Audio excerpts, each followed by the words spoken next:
Hello friend, সবাই কেমন আছো? আশা করি সবাই ভালো আছো। আমি এখনই ঘুম থেকে উঠলাম। উঠে আমার কিছু ভালো লাগছে না, মনে হচ্ছে কিছু খেতে ইচ্ছে করছে, কিছু খেলে ভালো লাগবে। তো খাওয়ার জন্য আমাকে তো নিচে যেতেই হবে, কিন্তু কি খাওয়া যায় সেটাই ভাবছি।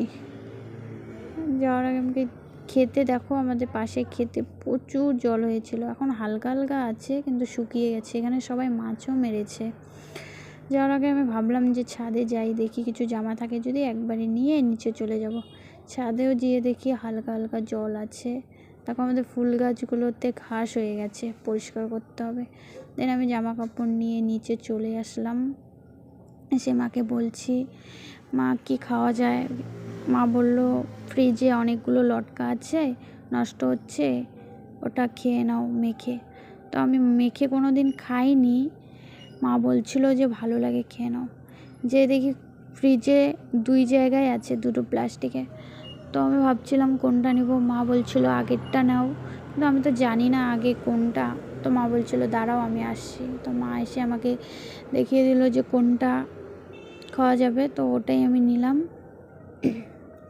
এখন আমি লটকা মাখা করবো। আমি কোনো দিন খাইনি লটকা মাখা, এমনি খেয়েছি কিন্তু মাখা খাইনি।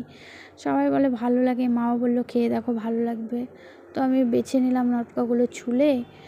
অল্পই নিয়েছি, কারণ বোন বাড়িতে নেই, তো আমি একা একা খাবো, তাই অল্পই নিয়েছি। এখন আমি আর বাদবাকিগুলো আবার রেখে এসেছি ফ্রিজে। এতগুলো মেখে কী হবে, সব তো আর খাওয়া যাবে না একা, তাই রেখে দিয়ে আসলাম। এখন আমি লটকা মাখবো। জানি না কেমন লাগবে, আর তোমাদের কাদের কাদের ভালো লাগে লটকা মাখা আমার কমেন্টে বলো। কে কে খেয়েছো লটকা মাখা, ঠিক আছে? এখন আমি লটকা মাখছি। দেখো লঙ্কা দিয়েছি, 3টে লঙ্কা দিয়েছি, কিন্তু লঙ্কাগুলো খুব ঝাল মনে হচ্ছে। জানি না কেমন লাগবে খেতে। একটু লবণ দিয়ে নিলাম, ব্যাস এখন আমার মাখা হয়ে যাবে। কে কে খাবে চলে আসো। আসতে তো পারবে না, তাও বলছি আর কি, এমনি মজা করে। তো এখন আমি খাবো, কিন্তু কেমন লাগবে জানি না। দেখে মনে হচ্ছে খুব ঝাল হয়েছে, টক টক লাগছিল, কিন্তু ভালোই লাগছিল। টাটা।